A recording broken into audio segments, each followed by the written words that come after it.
In this section, we're going to be installing and configuring a key plugin for SEO, which is called Yoast, Y-O-A-S-T.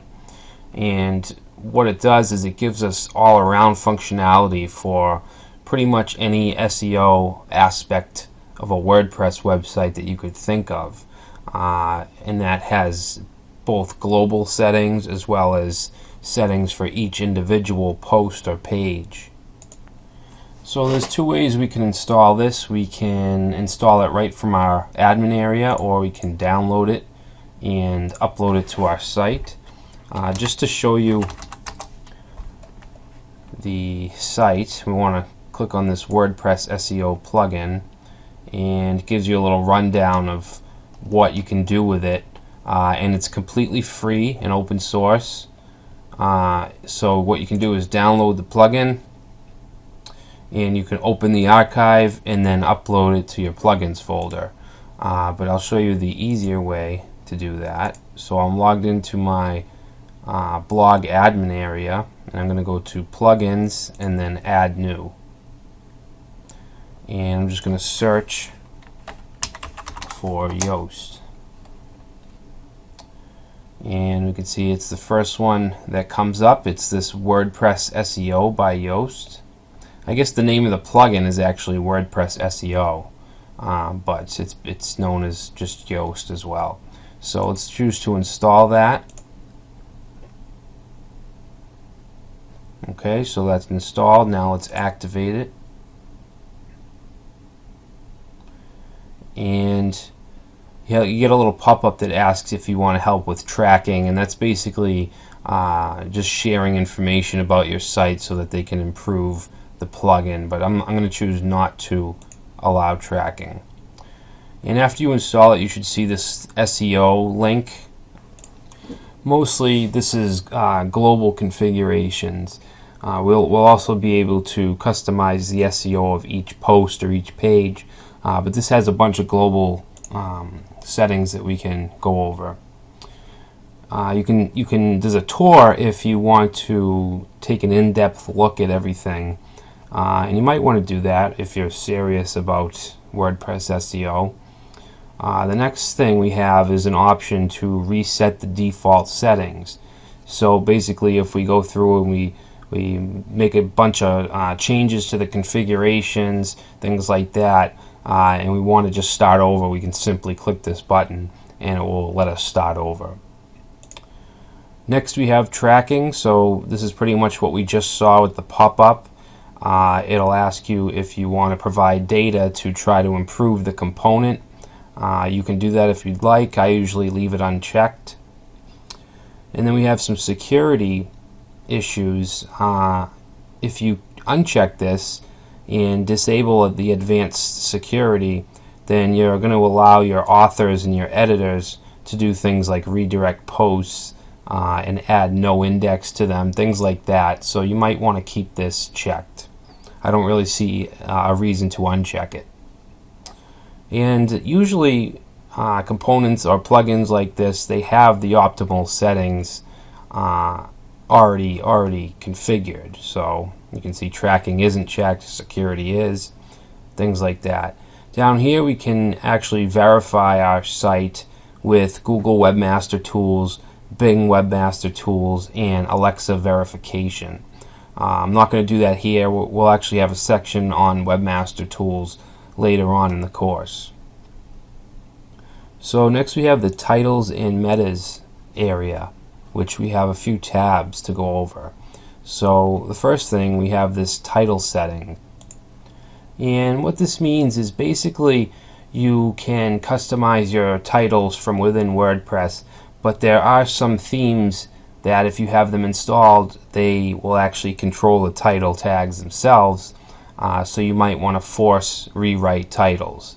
Alright, so if you're having issues with your theme and your page titles, then you might want to check this.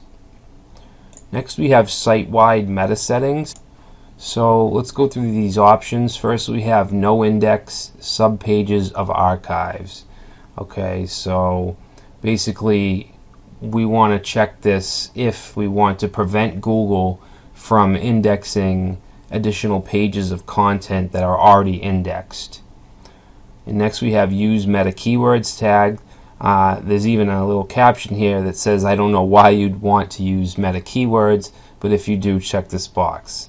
So basically we can choose to use the meta keywords tag, but it has no effect in search results or pretty much anything.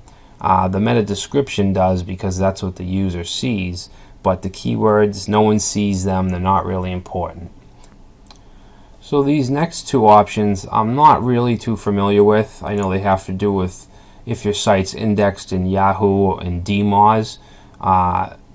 It affects if you want to use those descriptions or not, but other than that I'm not really sure what these are, and I just suggest leaving them alone. And then down here, these aren't too important either. We can actually choose to hide RSD links. We can check this and this, unless you have some kind of third-party application that allows you to update your WordPress website.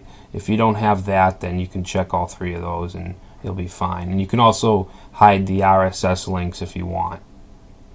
Alright, so let's click on the Home tab. Now this is basically the title and the description for your home page. Now there's two types of home pages in WordPress. The default type of home page is basically just your posts. It's your most recent blog posts. And if you have that, then you might want to have a dynamic page title that changes depending on the posts. So you would keep something like this, which is called a template. It'll show the site name, the page, the separator, and then the description. And the other type of home page is just a static page, a welcome page or something like that. In that case, you could get rid of this and just type in whatever, my home title. You could do just a custom static text, and you would use text for the description as well. So next we have post types, and basically this is exactly what I just said, except it's not for the home page, it's for post pages. Well, this is for posts. Then we have an area for pages. Okay, so WordPress has posts and pages, and then for media we can utilize this as well.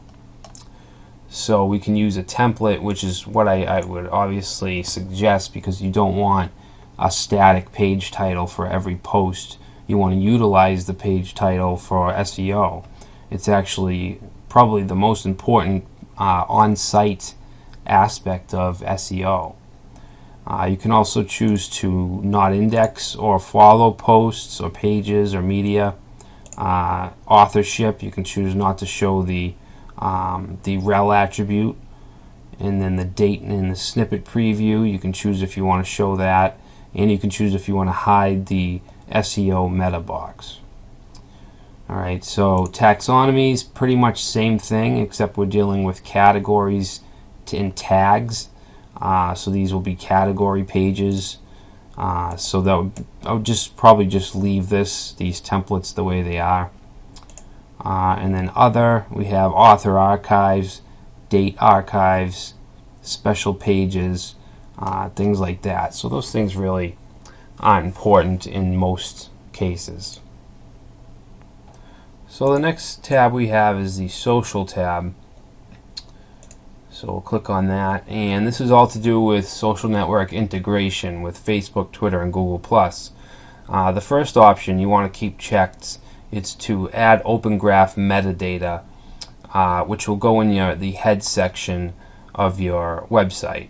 And you can either add a Facebook user as an admin, or if you have a certain app, you could actually add the app. So let's click on Add Facebook Admin. And I'm going to use my Eduonics Facebook account.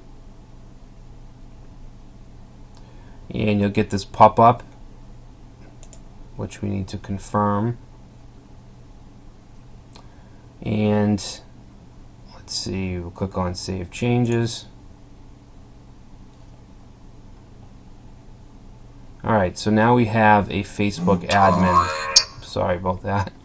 attached to our WordPress site. And we can add others if we want as well. So Facebook page URL, we can also add our Facebook page URL. So let's go ahead and do that. We have our Eduonics page.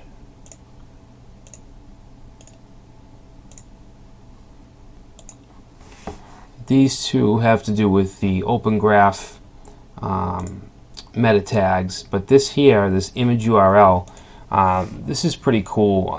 Usually when you share a post with Facebook, it'll grab an image from the post, but a lot of times it grabs either the wrong image or it won't even have the ability to grab the correct image. It won't even offer it. So what this does is gives you a default image that you can use on posts where you don't have an image for one, or if you can't get the actual post image. But that's not really going to apply if we're using this plugin, if we're using Yoast, because inside of each post we can actually choose manually which image we want to show on Facebook. So I'm not going to put anything in there, but that's just to let you know that that functionality is there. So I'll save changes, and now we can take a look at the Twitter tab. There's not too many options here. We can choose to add the Twitter card metadata, which will go in our head section, so we'll do that. And we can go ahead and grab our Twitter username from our profile. Alright, so now we're connected with Twitter, and Google Plus is actually a very important one, because you want to use Google authorship. You want, when a post from your blog comes up in the search results, to have your picture next to it. And let's just take a look at an example of that. I'll just say WordPress blog, and let's see, for instance, this here, this guy has his image through Google authorship. This one does as well, and they just stick out as opposed to one without an image. Okay, so we'll be talking about that more later, and you can do that. There's many different ways to do that, and this is just one of them. So I'm just going to set the author to myself, which is the only account on this site. And as a page, we can actually put a Google Plus page. So I'm going to grab the Eduonics page and throw that in there. Alright, so we'll save that. Alright, so that's it for social. Next we have sitemaps, and we're going to be going over sitemaps later on. We're actually going to just create our own XML sitemaps. So what I'm going to do is actually uncheck this sitemap option, just so I can show you how to create one later. Permalinks, let's see, we want to strip out the category name from the permalinks. You may want to keep it, but I like to have only the post name, so I want to take that out. Let's see what else. Here we can stop, we can redirect attachment URLs. So a lot of times you'll have an image or video or some type of media on your site that'll have its own URL, which you don't really need. So we can choose to redirect those media URLs to a page, to the actual post. Let's see, so here we have the option to remove the reply to com variables. So that has to do with comments. If you have a lot of comments, you may benefit from keeping this checked. Let's see, so redirect ugly URLs to clean permalinks. Not recommended in many cases, especially if we already have our permalinks all set up. So we'll just leave that. And then here we can choose if we want to force HTTPS or not. We're just going to leave the default. Okay, internal links. So this will allow us to enable breadcrumbs, which is basically just a a sub navigation at the top of each page, and we could enable it. We can choose the separator between links, the anchor text for the home page, and I'm not going to do this now, but we may get into this later. It also gives you the code to put into your template to be able to use it. RSS, we don't really care too much about. You can put some content in that you want to show before your feed and after the feed, and you have some short codes down here that you can use. Okay. Import, export. This has to do with importing and exporting your SEO settings, and you can even import and export from different plugins. You can see we have the import from Robots Meta, the RSS footer, and the Yoast breadcrumbs plugin. So we can do that, and we can create an export file just by clicking this export button, and we can also import settings as well. And then finally we have this edit files link, which just allows us to edit our robots.txt file and the htaccess file. So that's it for the global configurations. Later on we will be getting into individual pages, because you have options, certain options on individual posts and pages. So we'll get more on that later.